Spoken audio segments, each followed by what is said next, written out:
Chapter 6. I arrived back at Guilty Pleasures a little after midnight. Jean-Claude was standing at the bottom of the steps.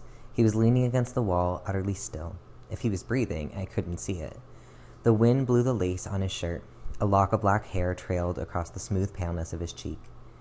"You smell of other people's blood, ma petite." I smiled at him sweetly. It was no one you knew. His voice, when it came, was low and dark, full of quiet rage. It slithered across my skin like a cold wind. "Have you been killing vampires, my little animator?" "No."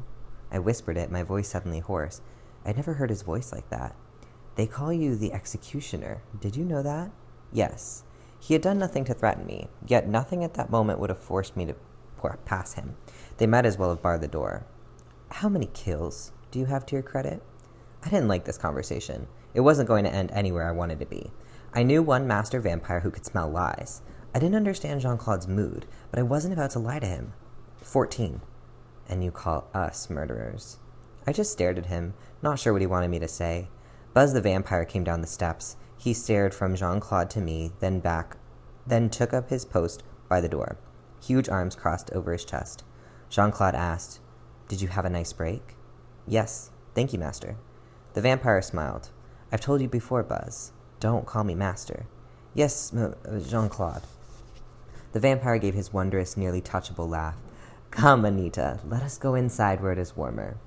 It was over 80 degrees on the sidewalk. I didn't know what in the world he was talking about, but I didn't know what we'd been talking about for the last few minutes. Jean-Claude walked up the steps. I watched him disappear inside. I stood staring at the door, not wanting to go inside. Something was wrong, and I didn't know what. "You going inside?" Buzz asked. "I don't suppose you'd go inside and ask Monica and the red-haired woman she's with to come outside?" He smiled, flashing fang. It's the mark of the new dead that they flash their fangs around. They like the shock effect. "Can't leave my post. I just had a break." "Thought you'd say something like that." He grinned at me. I went into the twilight darklit of the club. The holy item check girl was waiting for me at the door. I gave her my cross. She gave me a check stub. It wasn't a fair trade. Jean-Claude was nowhere in sight. Catherine was on stage. She was standing motionless, eyes wide. Her face had that open, fragile look that faces get when they sleep, like a child's face. Her long, copper-colored hair glistened in the lights. I knew a deep trance when I saw it. "Catherine." I breathed her name and ran towards her. Monica was sitting at our table watching me come. There was an awful, knowing smile on her face. I was almost to the stage when a vampire appeared behind Catherine. He didn't walk out from behind the curtain. He just bloody appeared right next to her. For the first time, I understood what humans must see. Magic. The vampire stared at me. His hair was golden silk, his skin ivory, eyes like drowning pools. I closed my eyes and shook my head. This couldn't be happening. No one was that beautiful. His voice was almost ordinary after the face, but it was a command. "Call her."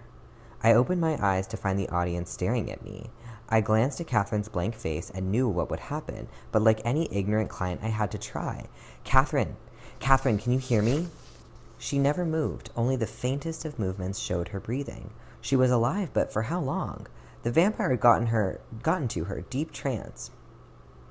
That meant he could call her anytime, anywhere, and she would come. From this moment on, her life belonged to him, whenever he wanted it. "Catherine, please." There was nothing I could do. The damage was done. Damn it, I should never have left her here, never. The vampire touched her shoulder. She blinked and stared up, around, surprised and scared. She gave a nervous laugh. "What happened?" The vampire raised her hand to his lips. "You are now under my power, my lovely one." She laughed again, not understanding that he had told her the absolute truth. He led her to the edge of the stage, and two waiters helped her back to her seat. "I feel fuzzy," she said. Monica patted her hand. "You were great." "What did I do?" "I'll tell you later. The show's not over yet." She stared at me when she said the last. I already knew I was in trouble. The vampire on stage was staring at me. It was like weight against my skin. His will, force, personality, whatever it was, beat against me. I could feel it like a pulsing wind. The skin on my arms crawled with it. "I am Aubrey," the vampire said. "Give me your name." My mouth was suddenly dry, but my name was not important. He could have that. "Anita." "Anita, how pretty." My knees sort of buckled and spilled me into a chair. Monica was staring at me, eyes enormous and eager. "Come, Anita, join me on the stage." His voice wasn't as good as Jean-Claude's. It just wasn't. There was no texture to it, but the mind behind the voice was like nothing I had ever felt. It was ancient, terribly ancient. The force of my mind, of his mind, made my bones ache. "Come." I kept shaking my head over and over. It was all I could do. No words, no real thoughts, but I knew I could not get out of this chair. If I came to him now, he would have power over me just like he did Catherine. Sweat soaked through the back of my blouse. Come to me, now. I was standing and I didn't remember doing it. Dear God, help me. No!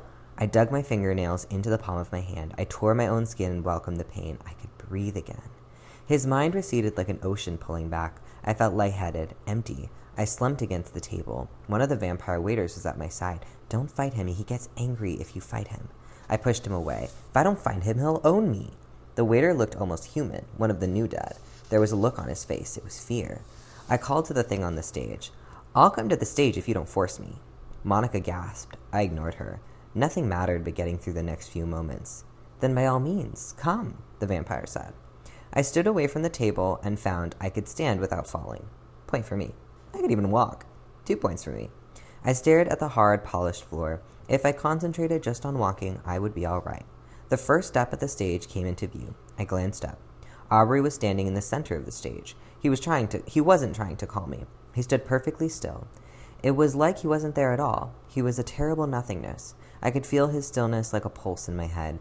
I think he could have stood in plain sight, and unless he wanted to, I would never have seen him. Come. Not a voice, but a sound inside my head. Come to me. I tried to move back and couldn't. My pulse thundered into my throat. I couldn't breathe. I was choking. I stood with the force of his mind twisting against me. Don't fight me, he screamed in my head. Someone was screaming, wordlessly, and it was me. If I stopped fighting, it would be so easy, like drowning after you stop struggling. A peaceful way to die. No. My voice sounded strange even to me. What? He asked, his voice held surprised. No, I said, and I looked up at him. I met his eyes with the weight of all those centuries pulsing down. Whatever it was that made me an animator, that helped me raise the dead, it was there now. I met his eyes and stood still. He smiled then, a slow spreading of lips. Then I will come to you. Please, please don't. I could not step back. His mind held me like velvet steel. It was everything I could do not to move forward, not to run to meet him. He stopped, with our bodies almost touching. His eyes were a solid, perfect brown, bottomless, endless. I looked away from his face. Sweat trickled down my forehead. You smell of fear, Anita. His cool hand traced the edge of my cheek. I started to shake and couldn't stop. His fingers pulled away gently through the waves of my hair. How can you face me this way? He breathed along my face, warm as silk. His breath slid to my neck, warm and close. He drew a deep, shuddering breath. His hunger pulsed against my skin. My stomach cramped with his need. He hissed at the audience, and they squealed in terror. He was going to do it. Terror came in a blinding rush of adrenaline. I pushed away from him. I fell to the stage and scrambled away on hands and knees. An arm grabbed me around the waist, lifting. I screamed, striking backwards with my elbow. It thudded home, and I heard him gasp, but the arm tightened until it was crushing me.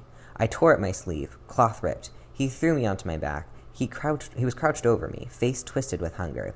His lips curled back from his teeth, fangs glistening. Someone moved onto the stage, one of the waiters. The vampire hissed at him, spittle running down his chin. There was nothing human left. It came for me in a blinding rush of speed and hunger. I pressed the silver knife over his heart. A trickle of blood glistened down his chest. He snarled at me, fangs gnashing like a dog on the end of a chain. I screamed. Terror had washed his power away. There was nothing left but fear. He lunged for me and drove the point of the knife into his skin. Blood began to drip over my hand and onto my blouse. His blood. Jean-Claude was suddenly there. Aubrey, let her go. The vampire growled deep and low in his throat. It was an animal sound. My voice was high and thin with fear. I sounded like a little girl. Get him off me, or I'll kill him. The vampire reared back, fangs slashing his own lips. Get him off me! Jean-Claude began to speak softly in French. Even when I couldn't understand the language, his voice was like velvet, soothing. Jean-Claude knelt by us, speaking softly. The vampire growled and lashed out, grabbing Jean-Claude's wrist. He gasped, and it sounded like pain. Should I kill him? Could I plunge the knife home before he tore my throat out? How fast was he? My mind seemed to be working incredibly fast. There was an illusion that I had all the time in the world to decide and act. I felt the vampire's weight heavier against my legs. His voice sounded hoarse but calm. May I get up now? His face was human again. Pleasant, handsome, but the illusion didn't work anymore. I had seen him unmasked, and that image would always stay with me now. Get off me, slowly. He smiled then, a slow, confident spread of lips. He moved off me, human slow. Jean-Claude waved him back until he stood near the curtain. Are you all right, my petite? I stared at the bloody silver knife and shook my head. I don't know. I did not mean for this to happen. He helped me sit up, and I let him. The room had fallen silent. The audience knew something had gone wrong. They had seen the truth behind the charming mask. There were a lot of pale, frightened faces out there. My right sleeve hung torn where I ripped it to get the knife. Please, put away the knife, Jean-Claude said. I stared at him, and for the first time I looked him in the eyes and felt nothing but emptiness. My word of honor that you will leave this place in safety. Put the knife away. It took me 3 times to slide the knife into its sheath. My hands were trembling so badly. Jean-Claude smiled at me, tight-lipped. Now, we will get off this stage. He helped me stand. I would have fallen if his arm hadn't caught me. He kept a tight grip on my left hand. The lace of his sleeve brushed my skin. The lace wasn't soft at all. Jean-Claude held the other hand out to Aubrey. I tried to pull away, and he whispered, No fear, I will protect you, I swear it. I believed him. I don't know why. Maybe because I had no one else to believe.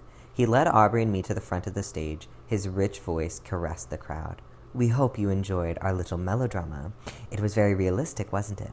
The audience shifted uncomfortably, fear plain on their faces. He smiled out at them and dropped Aubrey's hand. He unbuttoned my sleeve and pushed it back, exposing the burn scar. The cross was dark against my skin. The audience was silent, still not understanding. Jean-Claude pulled the lace away from his chest, exposing his own cross-shaped burn. There was a moment of stunned silence, then applause thundered around the room. Screams and shouts and whistles roared around us. They thought I was a vampire, and it had all been an act. I stared at Jean-Claude's smiling face and the matching scars, his chest, my arm. Jean-Claude's hand pulled me down into a bow. As the applause finally began to fade, Jean-Claude whispered, We need to talk, Anita. Your friend Catherine's life depends on your actions. I met his eyes and said, I killed the things that gave me this scar. He smiled broadly, showing just a hint of fang. What a lovely coincidence. So did I.